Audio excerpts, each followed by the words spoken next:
न जात ना कोई पात, ना हिंदू ना मुसलमान, न जात ना कोई पात, ना हिंदू ना मुसलमान, सबके जुबां पर है संजीव यादव जी का नाम। जी हाँ, संजीव यादव जी होनिहार। जी हाँ, जिला परिषद आप सभी याद रखेंगे माँ दाता माली को इस बार कहीं नहीं। मछली छाप पर बटन दबाना है, संजीव यादव जी को ही जिताना है।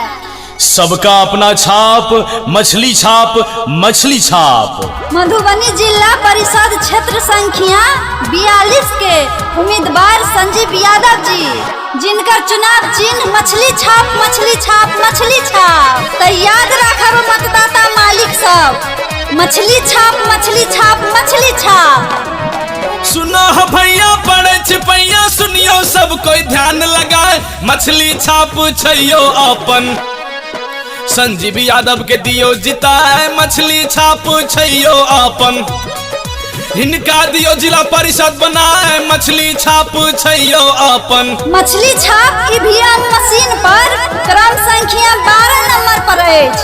तो याद रखब मतदाता मालिक सब, मछली छाप, मछली छाप, मछली छाप। मछली छाप पर बटन दबाकर संजीव यादव जी के जिताब। अभी सुन रहे हैं संजीव यादव समाज सेवी सैनिक उम्मीदवारियों, एक बेर हिनका पे दया करू सब कोई प्यारियो, एक बेर हिनका पे दया करू। 12 नंबर पर बटन दबाब, संजीव यादव पर दया करू।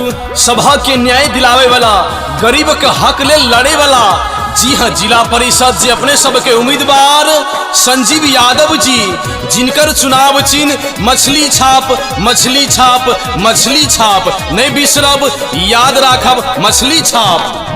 संजीव यादव समाज के बेटा करते निक सब काम यो, सब गरीब के हक दिलेते इनको हेते नाम यो, सब गरीब के हक दिलेते संजीव यादव के दियो जिताए, मछली छाप छैयो अपन। सुन रहे हैं दिवाकर दीवाना, ग्राम बगेवा, जिला मधुबनी।